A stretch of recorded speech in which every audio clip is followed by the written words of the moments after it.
What's up, everybody? Happy Friday. It is almost 5:20. Day's over, the week's over.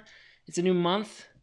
We had one of the best months ever in the stock market in April amidst this insane pandemic. Things are opening up. I'm still waiting for the gym to open up. I know no one wants to hear about that, but that is the one thing that I feel like will kind of get me back in my new normal routine, which has been difficult because I don't have all the stuff at home. So let me make sure this is working. So, boy, I hope you're surviving. I hope things are getting better where you are, and I hope that you are still working hard on your business, even though the game has changed dramatically. That's a big part of what I'm doing, is trying to help advisors take their game online. Right? We have the ability. I'm in my house. I've had to keep telling my kids to leave me alone so I could shoot a video and go live on YouTube. And you just have to roll with it. A big part of what I want to talk about today, it's personal branding.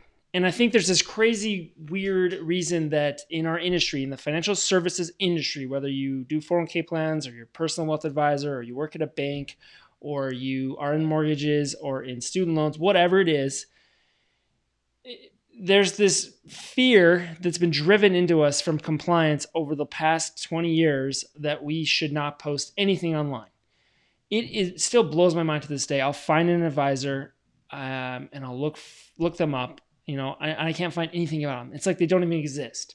It's crazy, right? So how on earth, if I can't find you, I've got all the social media platforms. I'm pretty good at it. I'm definitely not as good as I could be and not as good as I want to be. But I've been really trying to help advisors figure out this space, because I think the idea of, well, I'm just not going to post anything it's not correct. You have to be there to be visible. Otherwise, your clients will never see you and get to know you. And the first principle I really want to just throw down on this whole topic is people do business with people. That's it. If you don't understand that, if you literally are focused all of your efforts, marketing and branding, all on your business name, I think that's changing.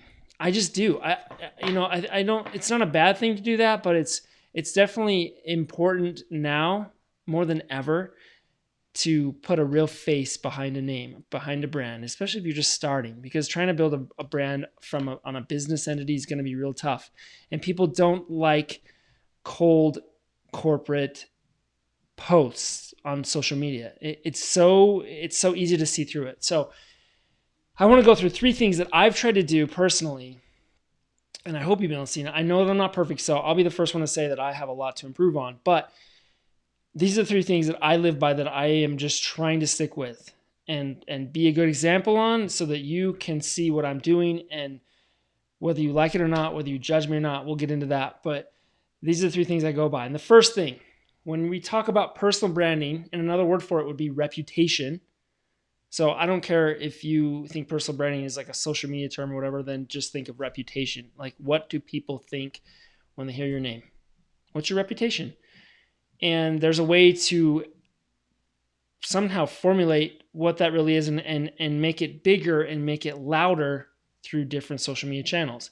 There's also, on the flip side, a way to maybe make it appear different than what reality is. And so that is the interesting, I think, dynamic we see with social media, is it's exposing more people. So meaning you can't really hide behind you being one person and then go on social media and you're a totally different person, and then you get a client that meets you through that way and they realize, wow, you're not the person I expected.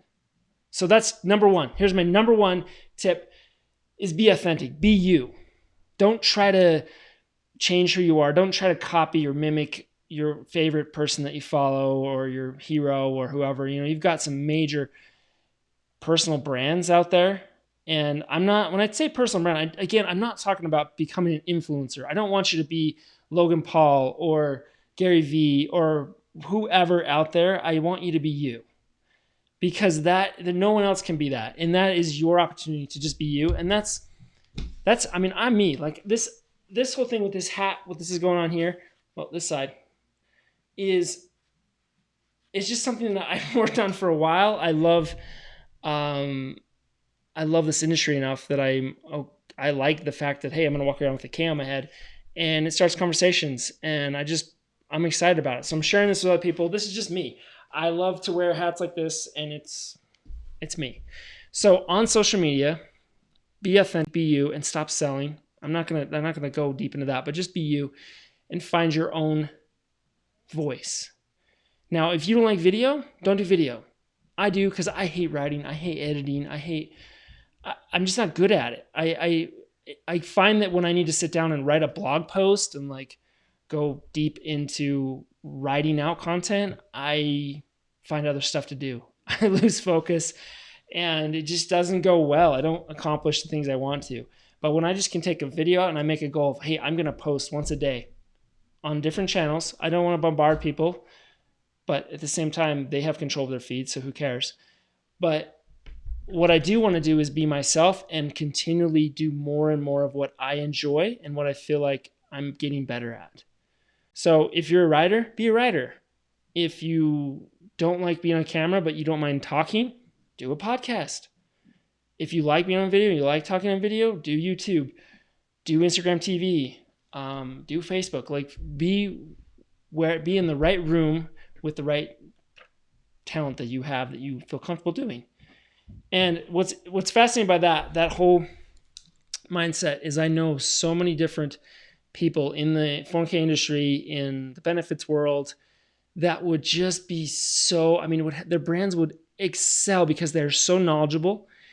They're so great with people face to face, but they're so scared to turn their phone around and video themselves. And they don't take that first step of just taking action and doing it and being themselves, which we'll get to why, I think, in a minute. Okay, so number one, be authentic. Number two, consistency. Most people try to post on social media, do a couple things on YouTube, put a post on LinkedIn, and they don't see results the next day and they give up. The next week, the next month, they give up. And they flip the switch over and they start just scrolling and becoming just followers. Don't be that person. Social media is made to be addicting. Don't fall into that trap. Use social media to your advantage by being a content producer, putting things out that are useful and valuable to your audience that you're trying to help. And you have to consistently do it and not care at all, not give a crap what anyone else thinks. We'll get to that in a second. I keep jumping ahead of myself, but just being consistent and knowing that the results are not going to happen tomorrow. They're probably not going to happen this year. I've been doing videos on LinkedIn for over a year now. I made a consistent goal and I did it by setting up a hashtag, Thursday Thoughts, for myself. And that literally was not so that someone will actually look up Thursday Thoughts hashtag. And I know that's not going to work.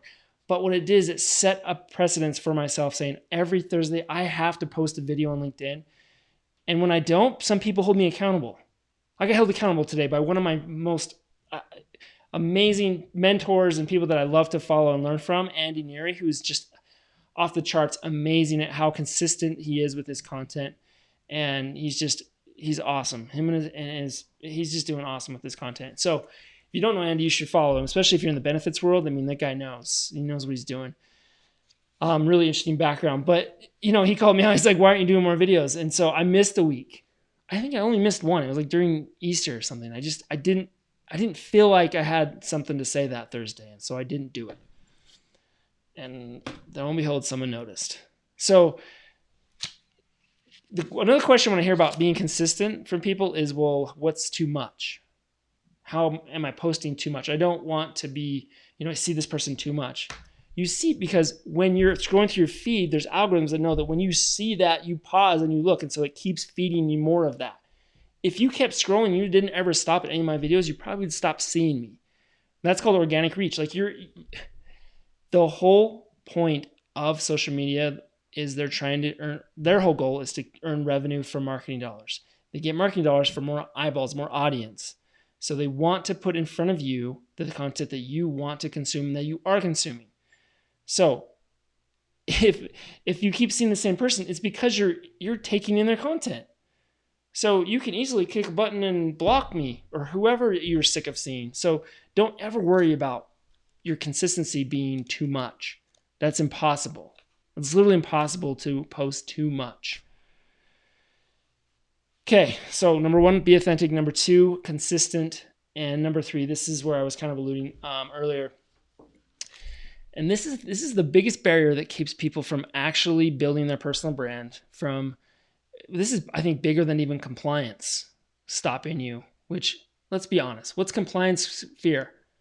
They're going to pull an Elon Musk like he did today on Twitter and say, "Hey, I think Tesla's overvalued." Just my own opinion. I don't even know how he got away with that. Honestly, that's amazing. I mean, the stock took a 10% hit today. You can't go on social media and say, "Hey, everybody, buy this." You can't give recommendations like that. That's a given. You can educate, you can help, you can document, you can tell people, "This is what I learned. This is interesting. I wonder if this would help you. Hey, I had this call yesterday with an ERISA consultant and I learned this. Hey, when you have an affiliated service group, you can do this." Or it could help somebody that's scrolling through and comes to your content. Help people, document.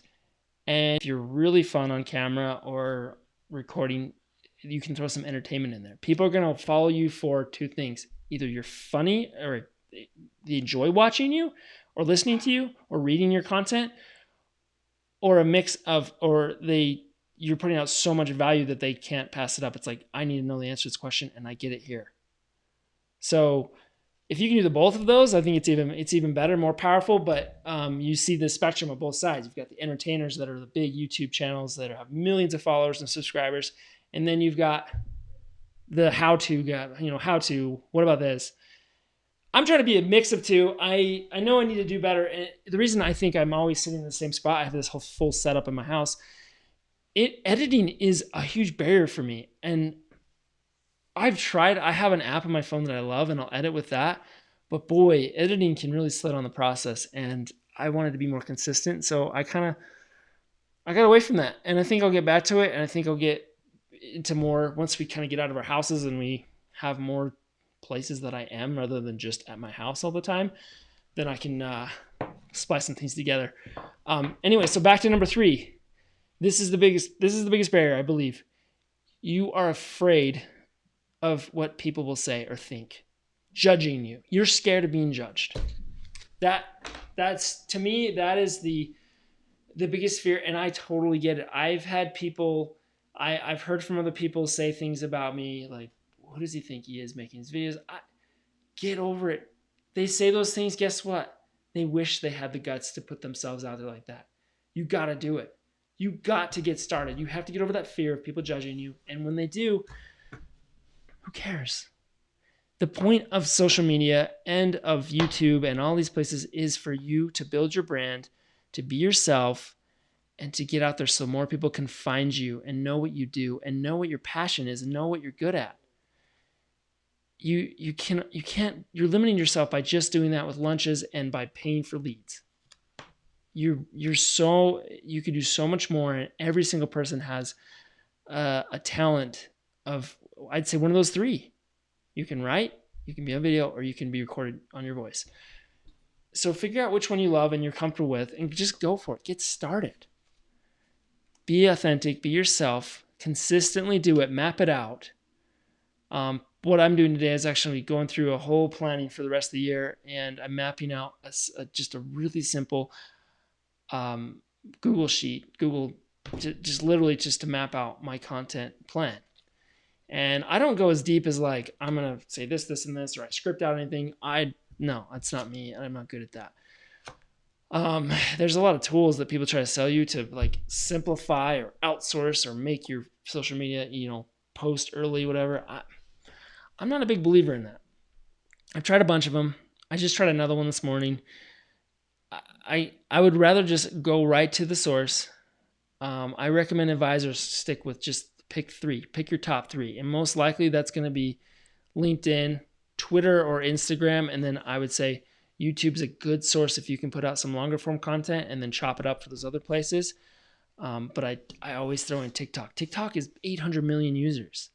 I mean, I live across the street from an awesome social media. She's great. She does so many cool things. Her niche is really cool. And yeah, she's blown up on TikTok. you don't want to be tied to any one of those places, but you need to build your personal brand so that if Facebook trickles down or Instagram keeps getting bigger or Snapchat comes back, you need to be in all of them, but you need to be you, and it's built on you so that people start to see you in different places wherever they are. And then eventually when the need arises and they have something going on with their 401k or with whatever you do for them specifically, you come to mind because they've seen you. They feel like they know you. Have you ever ran into anybody that you see a lot on social media that you've never met before? It's kind of surreal because you feel like they're almost like a celebrity and they've just created that themselves, right? Like that should be you. Why not? I've had people come up to me and I have no idea who they are. And they're like, hey, is your 401 Jake? Like it works. It really works. And they haven't made a single comment. I don't know who they are. They don't follow. I mean, they just see my stuff and they've come across it. And then we meet. I had a call today from a different RIA that wanted to do some back office work for us. And sure enough, seen my videos. We're not connected in any of the platforms, but he's seen my videos. And he knew who I was. That's why you do it. Have a brand. Do it. So that's my challenge for you this weekend. Start your May off in the right way. Do the first thing. Set up your profiles in all the social media channels possible so that you at least have the handle. So you have whatever your personal brand is. Now I've taken mine a step further and made 401 Jake, right? I can't seem to do this. I always do backwards. 401 Jake. I made that mine. You don't have to be as extreme. You can still just be your name and be you, but figure out so that you have all those, so people are on that platform. Now, again, the highest one's Facebook. I think number 2 is YouTube. And YouTube's really cool because it's a search engine, right? So it stays there forever. You can make a video. You could be looking at this video right now and be like 5 years in the future, right? You'd be like, wow, this was made during coronavirus. This is crazy. Look, let's see what he's doing now. Like, and see where it's gone, right? So set up your profile and then set a goal to be authentic, be consistent, and don't let the fear of people judging you stop you. That's my challenge for you on this amazing May 1st, 2020. Things are turning around. I've never been more optimistic at what is going on in our country. It is great. We've weathered the storm well. The markets have had a great month after a really scary month. And, we've got an election year. We've got the summer coming up. We got so many good things to look forward to. Stay positive, be yourself, and get out there. Have a wonderful day, everybody. Take care.